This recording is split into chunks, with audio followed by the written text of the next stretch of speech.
Morning, all. All right, so two games tonight in the National Hockey League, and we have some news to discuss. I'm going to start with what's at the bottom of the board here. It has come out that Bob Cole has passed away at age 90. Bob Cole was the voice of my childhood. Bob Cole was the best play by play announcer of my generation. And I know towards the end of his time with Hockey Night in Canada, there was a lot of, he gets all the names wrong, and he doesn't say this right, now he's too slow.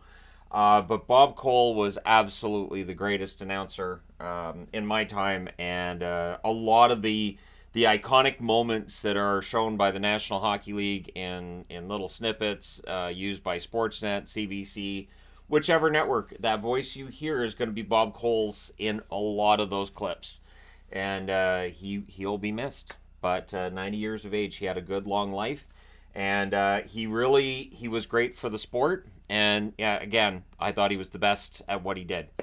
All right, so two games tonight in the National Hockey League, both of them early starts. 7 Eastern, 4 Pacific start in the Battle of Florida. This should be huge. And I expect a really big game from Tampa. I expect a real good fight from Florida, too, because Florida knows if they put them down 3-0, right? So Florida's up 2-0. For Sam Reinhart, he just has the one goal in the first two games, but he's had 11 shots. So he's had the opportunities. Matthew Tkachuk, a goal and 2 assists and 8 shots recorded by Tkachuk. And Bobrovsky, a 905 save percentage, which does not tell you the whole story. Bobrovsky's been excellent at that 905 save percentage. Really, he's played as well as a goalie with a 950 in most regular season runs. Kucherov, 2 assists, so no goals as of yet. He's had 3 shots in the first 2 games.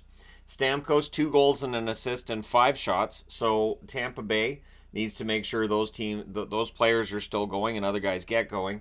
Vasilevsky, a 922 save percentage. You know what you're getting in this series. You're getting 2 of the best goalies in the game, 2 of the best offenses in the game, and pretty solid defense as well. So really, this is a fantastic battle to have in round 1.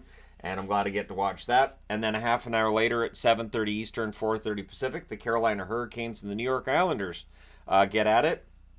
The Isles in the same must-win situation as Tampa Bay. While I think a lot of people are probably going to take Tampa Bay to get on the board tonight, I don't anticipate that for the Islanders. For Carolina, Jarvis, 1 goal, 2 assists, and 6 shots in the first 2 games in Carolina. Aho has a goal and an assist and 4 shots. And it's the depth, too, with Carolina. That's fantastic. So I was reading, I think it's Fost isn't going to be playing tonight. No concern. Carolina has a lot of depth both up front and on the blue line. So when players are missing, you just plug the next guys in and you're good. Freddie Anderson, a 913 save percentage in the first 2 games. He's been strong.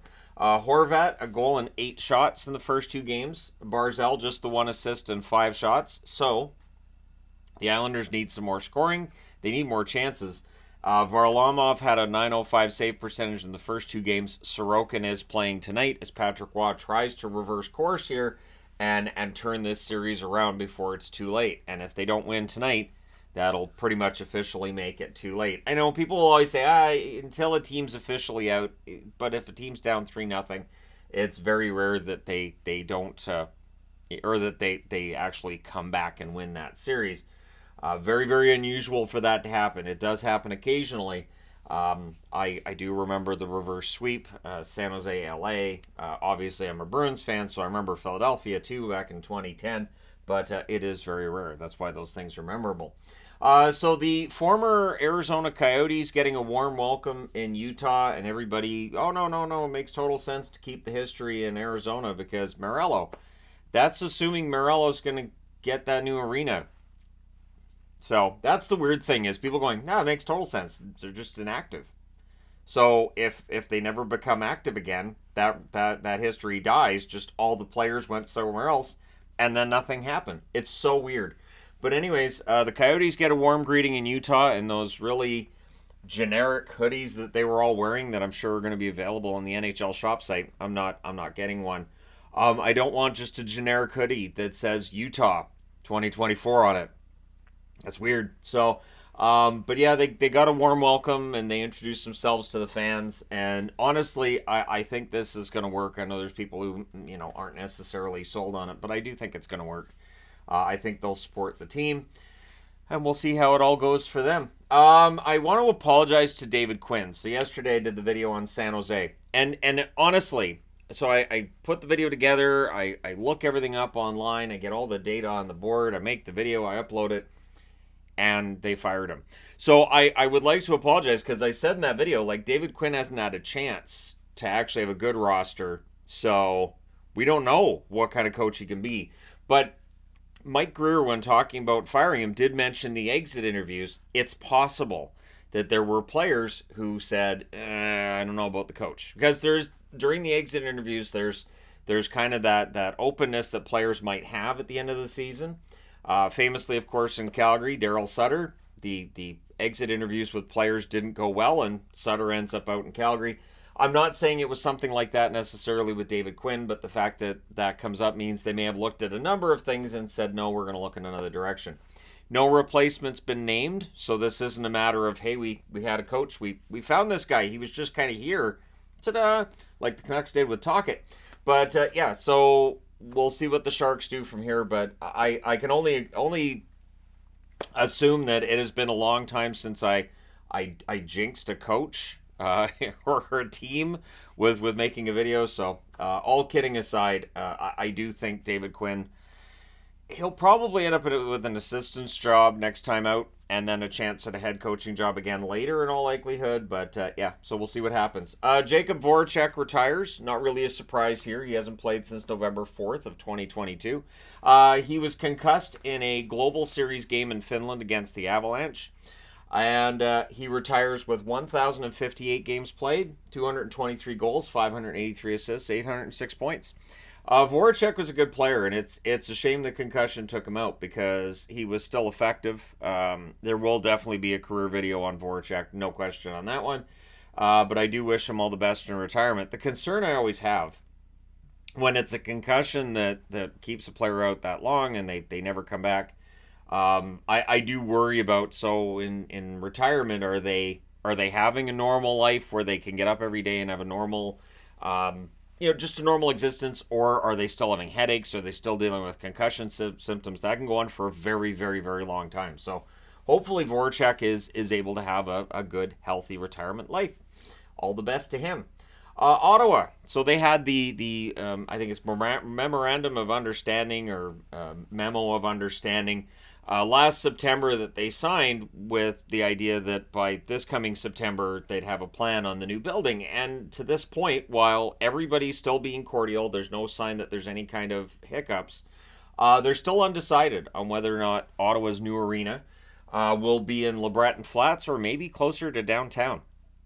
The mayor of Ottawa wants it to be closer to downtown. I don't know how the Senators feel about that. Andlauer's been quiet. And I think the plan is to kind of do that like entertainment district type idea. If they put it in downtown, they wouldn't be doing that necessarily because you have limited space and all that. But yeah, so the Ottawa Senators, it's still up in the air. Obviously, they're going to build something in Ottawa. It's just a matter of where in Ottawa. And so it does sound like there's not many there's not much of a chance that they're going to stay in the arena they're currently in. The arena they're currently in, they can absolutely make a profit there, but they do feel like having one again downtown or in LeBreton Flats would make a lot more sense than where they are now in Canada. So coming out of last night's game between Boston and Toronto, it is remarkable to watch this. And Coach Jim Montgomery after the game said he believed that, so during the commercial break, Domi and Swayman collide. And Domi kind of, gives him one of these and Swayman gets knocked down. And the coach believes that Swayman's in the heads of the Toronto Maple Leafs. I agree. But Marchand, the number that Marchand has done on the Toronto Maple Leafs, it feels like he's well aware of everything and anything Toronto related, and he's able to I don't know, there's a mental game going on here that the Bruins are playing with Toronto that's just, it's something to watch. And I'm saying that as a Bruins fan because during the regular season there wasn't any indication of this kind of thing. But I guess playing against Toronto just brings out, whether you want to see it as the best in them or the worst in them, probably depends on your point of view. But yeah, just the agitation that Boston's throwing out there, and it just feels like the Leafs have kind of bit it hook, line, and sinker. So we'll see how the rest of the series goes. But last night's game was just it was kind of crazy for me to watch. Again, as a Bruins fan, because Toronto to me has played better than Boston. But there's these little distractions. There's these little, the spanner in the works kind of thing that Boston's doing, and yeah, it's something. It's something too that if they were playing against Tampa, I don't think any of that would work. So, and I'm not saying that to insult Toronto or anything. I'm just saying, Tampa Bay with their playoff medal and everything, I think they would just kind of just shrug everything off. But Tampa has a better record against Boston in playoff series over the last 10 years as well. So we'll see how the rest of this series goes. But I think Toronto has to worry about their own game and stop worrying about the Marchand thing. Marchand has completely neutralized Bertuzzi. It feels like he's got Bertuzzi off of his game, and he's got a lot of players off their game right now. So we'll see how it goes. And they definitely seem to have an issue when they're facing Swayman. Swayman's definitely playing game 4, which I think makes it even smarter. And again, I didn't have a problem with Ullmark starting game 2. But for Toronto, so game 1, they get Swayman. They have trouble with Swayman. Game 2, they get Ullmark. They beat Ullmark, and it's not like Ullmark played badly. But then game 3, it's back to Swayman, and it's back to a brick wall. And so from here, I think Swayman's going to be the guy, and I think that by having Ullmark in the middle there, it amplifies the fact they can't beat Swayman. So we'll see how it goes the rest of the way, but the series right now looks like it's Boston's for sure, because Toronto now has to win, 3 out of 4? So I'm not saying they can't. I think they can, but it's going to be difficult if they can't just kind of push all of the noise aside and just go out there and play their game. And I think if they do that, I think they can perform that comeback, but it's not going to be easy. All right, Chicago news. Alex Vlasic has signed a 6-year extension with the Hawks. It's a cap hit of $4.6 million. Now, if you go look at Vlasic's stats, you're going to say, why? Why would he get $4.6 million? But if you watched Vlasic play, the amount of praise that he was getting from, not just from Chicago announcers, because you expect that. The announcers for, a local team are always going to be very praising of a young player. But other broadcasts would pick up right away on Vlasic's size, his defensive ability, and the fact that he has a lot of the skill and a lot of the pieces you're looking for in a talented young defenseman. So Chicago with Vlasic might have themselves quite the player on their hands, and that's with Korchinski there as well. I don't think Korchinski's reached his potential either. So I think this is a smart signing, and by the time you reach about, I would say, year 3 or year 4 of this contract, it could look like a huge bargain. But I mean, if Chicago gets better next year, Vlasic's numbers could get better next year.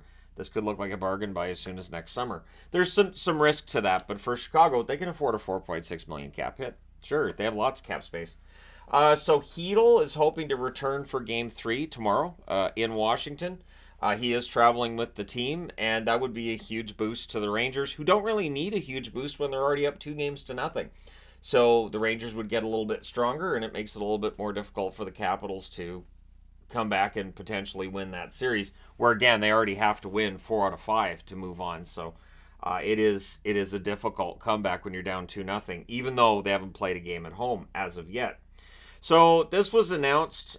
Chris Johnston posted about this. We'll see how this is going to work next season. So I pay for Amazon Prime. I have Amazon Prime. I don't use it very much. It's not as user friendly as some of the other streaming services. It's just I already had Amazon Prime for my deliveries, so it's included with the whole Amazon Prime dealio here in Canada. But the NHL's reached a 2-year deal with Amazon Prime to show Monday night hockey games in Canada. So if you had Sportsnet Plus, does that include that game then as well? If you have NHL Center Ice, does that include that game as well? It can be interesting. The good news is, of course, Monday nights are relatively quiet. The bad news is if you don't already have Amazon Prime, and if those other streaming services wouldn't give you access to the game, it's just there are so many streaming services now that require payments. And I did see some posts underneath too about, well, now this is going to help illegal streams. It could. But we'll see which games end up on Amazon Prime and how all that works. But it is not a user friendly interface that they have on there, it could be tough to find useful items. So hopefully that all gets straightened out before next hockey season. Because I believe they're going to have Monday Night Raw on Prime as well at some point, isn't it? Prime. It's one of the streaming services that's going to be showing Raw as well. Might be Netflix. Anyways, the whole idea of showing live sporting events on streaming services, we'll see how that goes. But yeah, the NHL with a 2-year deal. So we'll see how that works out. But I know there will be people who aren't necessarily all that happy about it. So that being said, I hope you're having yourself a nice Thursday.